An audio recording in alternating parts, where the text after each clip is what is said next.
ನಾವು ಈ ಎಕ್ಸೆಂಪ್ಟೆಡ್ ಟ್ಯಾಕ್ಸ್ನಿಂದ ವಿನಾಯಿತಿ ಇದೆಯಲ್ಲ, ಅವುಗಳಿಂದ ಯಾವ ಕಾರಣಕ್ಕೂ ಕೂಡ ಆ ಕಮೋಡಿಟೀಸ್ ಪದಾರ್ಥಗಳು ಇದಾವಲ್ಲ ಅವರಿಂದ ತೆರಿಗೆ ವಸೂಲು ಮಾಡೋಕ್ಕೆ ನೋಟಿಸ್ ಕೊಟ್ಟಿದ್ರೂ ಕೂಡ ವಸೂಲು ಮಾಡಲ್ಲ. ಆಮೇಲೆ ಈ 2 ವರ್ಷ 3 ವರ್ಷದಿಂದ ರಿಯರ್ಸ್ ಎಲ್ಲ ಕೊಡಬೇಕು ಅಂತ ಎಲ್ಲ ಹೇಳಿತ್ತಲ್ಲ, ಅದನ್ನು ಪರ್ಸ್ಯೂ ಮಾಡಲ್ಲ ಅಂತ ಹೇಳಿದ್ದೀನಿ ನಾನು. ಅವರು ಭಾಳ ಸ್ಪಷ್ಟವಾಗಿ ಏನು ಹೇಳಿದ್ದಾರೆ ಅಂತಂದರೆ, ಈ ನೋಟಿಸ್ ಬಂದದ್ರಿಂದ ಸ್ವಲ್ಪ ಗೊಂದಲಗಳೆಲ್ಲ ನೀವು ಉದ್ಭವ ಆಗಿಬಿಟ್ಟಿದ್ದಾವೆ. ಮೊದಲನೇದು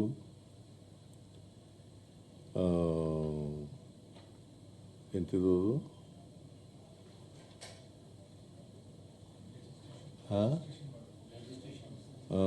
ಕಡ್ಡಾಯವಾಗಿ ನೋಂದಣಿ ಮಾಡಿಸ್ಕೊಳ್ಬೇಕು ಅಂತ ಹೇಳಿದ್ದೀನಿ, ಒಪ್ಕೊಂಡಿದ್ದಾರೆ. ಅದಕ್ಕೆಲ್ಲ ಕಡ್ಡಾಯವಾಗಿ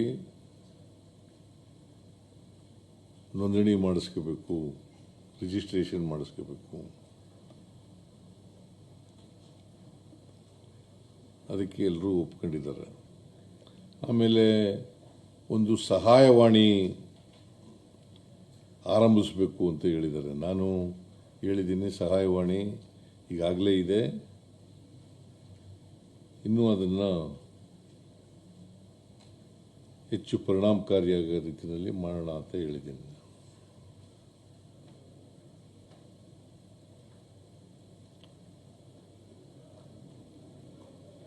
ಸೊ ಅವ್ರಿಗೆ ಇನ್ನೊಂದು ಅವರ ಬೇಡಿಕೆ ಏನಪ್ಪ ಅಂತಂದರೆ, ಈ ಗೊಂದಲ ನಿವಾರಣೆ ಆಗಬೇಕಾದ್ರೆ ನಮಗೆ ಸರಿಯಾದ ರೀತಿಯಲ್ಲಿ ಮಾಹಿತಿ ಇಲ್ಲ. ಅದಕ್ಕೋಸ್ಕರ ಜಾಗೃತಿ ಉಂಟು ಮಾಡ್ತಕ್ಕಂಥ ಒಂದು ಕಾರ್ಯಕ್ರಮನ ಹಮ್ಮಿಕೋಬೇಕು ಅಂತ ಹೇಳಿದ್ದಾರೆ.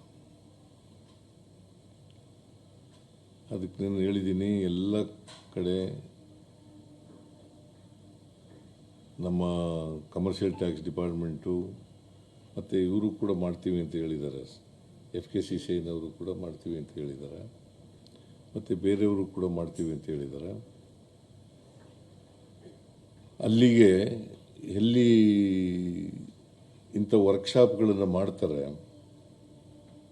ಅಲ್ಲಿ ನಮ್ಮ ಕಮರ್ಷಿಯಲ್ ಟ್ಯಾಕ್ಸ್ ಡಿಪಾರ್ಟ್ಮೆಂಟ್ನವರು ಹೋಗ್ತಾರೆ, ಅವ್ರಿಗೆ ಬೇಕಾದಂಥ ಮಾಹಿತಿಗಳನ್ನು ಒದಗಿಸ್ಕೊಡ್ತಕ್ಕಂಥ ಕೆಲಸವನ್ನು ಮಾಡ್ತಾರೆ. ಸೊ ಕೊನೆಯಲ್ಲಿ ನಾನು ಅವ್ರಿಗೆ 25ನೇ ತಾರೀಕು ಪ್ರತಿಭಟನೆಯನ್ನು ಹಮ್ಮಿಕೊಂಡಿದ್ದೀರಿ, ಬಂದ್ ಮಾಡ್ತೀವಿ, ವಹಿವಾಟು ನಿಲ್ಲಿಸ್ತೀವಿ ಅಂತ ಏನು ಹೇಳಿದ್ದಾರೆ.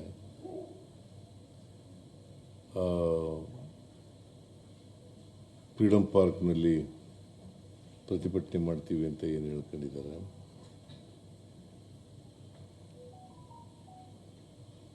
ಅದನ್ನು ವಾಪಸ್ ತಗೋಬೇಕು ಅಂತ ಅವರಿಗೆ ಮನವಿ ಮಾಡಿದ್ದೀನಿ. ಅವರು ವಾಪಸ್ ತಗೋತೀವಿ ಅಂತೇಳಿ ಮನವಿ ಮಾಡಿದ್ದಾರೆ, ಆಮೇಲೆ ಒಪ್ಕೊಂಡಿದ್ದಾರೆ. ಇನ್ನೊಂದು ಸಾರಿ ರಿಪೀಟ್ ಮಾಡಲ್ಲ ನಿಮಗೆ, ಇದೇ ಇಂಪಾರ್ಟೆಂಟು.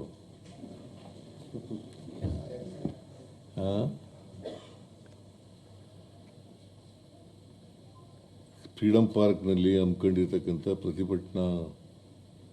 ಪ್ರತಿಭಟನೆಯನ್ನು ವಾಪಸ್ ತಗೋಬೇಕು ಅಂತ ಹೇಳಿದ್ದೇನೆ. ಅವರು ವಾಪಸ್ ತಗೊಳ್ತೀವಿ ಅಂತ ಹೇಳಿದ್ದಾರೆ.